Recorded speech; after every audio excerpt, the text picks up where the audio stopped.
Bonjour, bienvenue sur ce plateau éphémère de Perron TV sur le Forum des métiers de série. Pouvez-vous vous présenter et présenter votre métier? Bonjour, moi c'est Elisa, j'ai 22 ans, je suis actuellement en études d'infirmière en dernière année et je suis pompier volontaire depuis 5 ans. Bonjour, moi c'est Chezo Dylan, j'ai 27 ans. Je suis intérimaire pour l'instant et je passe au concours pour être pompier professionnellement. Voilà, actuellement. À quoi ressemble une journée type dans votre métier? Vas-y, je réponds. Du coup, à savoir que une journée type, ça dépendra si on est pompier professionnel ou volontaire. Donc volontaire, c'est basé sur le volontariat, donc c'est en plus de ton métier que tu peux faire à côté. Voilà, donc après ça joue sur la disponibilité beaucoup, en fait, uniquement sur ça d'ailleurs.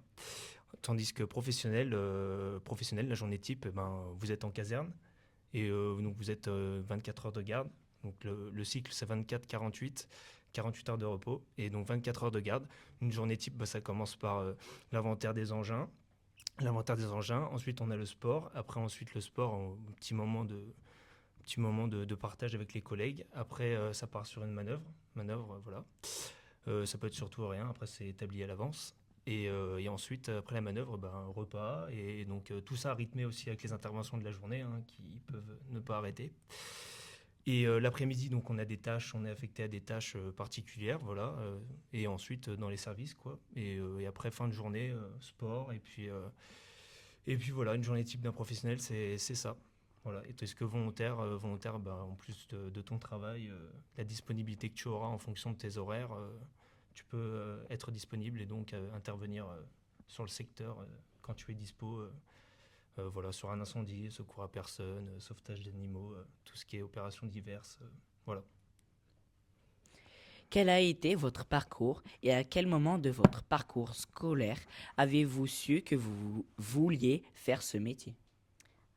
Du coup, moi je pense que j'ai été un peu influencée par mon papa qui est déjà pompier volontaire. Mais du coup, je suis rentrée assez jeune, comme ça fait déjà 5 ans que je suis pompier volontaire. Et moi, j'ai pas suivi les jeunes sapeurs-pompiers, je suis directement rentrée à 16 ans et demi, il me semble. Voilà. Et du coup, après, j'ai suivi le cursus initial, c'est-à-dire qu'on a 5 semaines de formation. On a 3 ans pour réaliser cela. Voilà. Et ensuite, moi, j'ai pu évoluer un petit peu plus où j'ai passé une formation encore supplémentaire et maintenant je suis au grade de caporal. Voilà. Et pour ma part, pareil, quand j'étais jeune, j'ai pas eu la chance de pouvoir faire les JSP, donc qui se passent de 12 à 14 ans. Moi, je me suis engagé, on peut s'engager dès l'âge de 16 ans, donc je me suis engagé à l'âge de 16 ans. Et maintenant, ça fait 11 ans que je suis volontaire. Voilà, pareil, quelqu'un de ma famille et puis des proches qui faisaient ce métier-là, ça m'a donné envie. Et après, voilà, c'est surtout des convictions personnelles qui ont fait que je me suis engagé. Et voilà. Dans votre métier, remarquez-vous des inégalités entre les hommes et les femmes? Et si tel est le cas, qu'est-ce qui est mis en œuvre pour les réduire? Alors, nous concernant, nous, à notre petite échelle, entre guillemets, dans notre centre de secours, moi, personnellement, je ne trouve pas qu'il y ait des inégalités, justement, entre les hommes et les femmes, parce que dans notre centre de secours, on est quasiment autant de femmes que d'hommes. Et par exemple, si on parle un petit peu des indemnités, c'est exactement les mêmes entre hommes et femmes, du moment qu'on a le même grade, c'est exactement pareil. Donc, personnellement, moi étant femme, je ne trouve pas qu'il y ait des inégalités. Et après, je sais pas si tu as quelque chose à dire, Dylan. Non, non, c'est très bien. Comme tu es une femme, je veux dire, il n'y a pas de. Je veux dire, tu es plus à même d'en parler, mais pardon.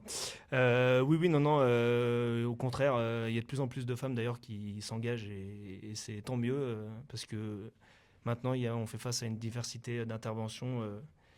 Et puis voilà, une femme peut être aussi bien mieux, même mieux qu'un homme dans une intervention.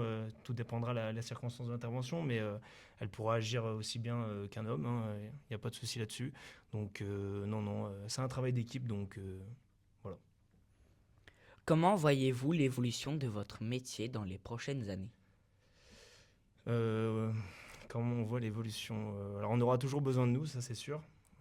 plus ça va aller et plus on aura besoin de nous. Donc, quand je dis nous, c'est volontaires, professionnels, peu importe. Voilà, c'est un secteur qui ne va pas dépérir tout de suite. Voilà, on est de plus en plus, on fait face à des choses pas qui nous dépassent, mais qui sont, voilà, on est en constante évolution. On a des formations qui ne cessent d'évoluer, donc voilà, d'ici quelques années, le métier sera toujours le même et avec beaucoup plus d'intervention, je pense, de ce qu'on peut constater nous à notre échelle. Voilà, on fait face à une hausse des interventions constantes de chaque année. Voilà. Et si je peux rajouter quelque chose, nous qui sommes pompiers volontaires, c'est vrai que comme du coup c'est pas notre propre métier, en journée c'est là où on pêche le plus, où il y a moins de personnel disponible et du coup où, on est amené à rater pas mal d'interventions, ce qui fait que c'est souvent des casernes aux alentours qui viennent sur notre secteur ou vice-versa pour effectuer les interventions et du coup là-dessus c'est vrai que c'est pas évident quoi. Parce que comme c'est pas notre métier, c'est difficile en fait d'avoir des pompiers volontaires disponibles en journée, à moins qu'ils aient des conventions. Mais sinon, c'est vrai que c'est un peu délicat et c'est là où ça pêche un peu plus, quoi. Quel conseil donneriez-vous à des collégiens qui s'intéressent à votre métier? Alors, conseil, bien manger, faire du sport, c'est important, surtout le sport, aussi bien manger d'ailleurs, et puis être motivé, courageux, dévoué, et surtout l'envie d'aider les autres, voilà, parce que dans ce métier-là, je pense, et c'est mon avis, mais voilà, il faut être animé de profondes convictions, voilà, il faut être très humain. Voilà, c'est surtout ça, moi, c'est pour ça d'ailleurs que je fais ce métier, parce que c'est avant tout très humain. Et voilà. Pourquoi avez-vous accepté de venir au Forum des métiers de Séréis?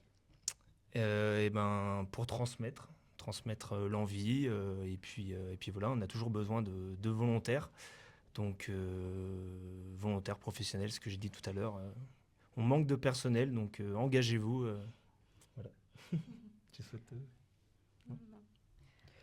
On vous remercie d'avoir répondu à nos questions. Eh ben, Au revoir. Merci à vous.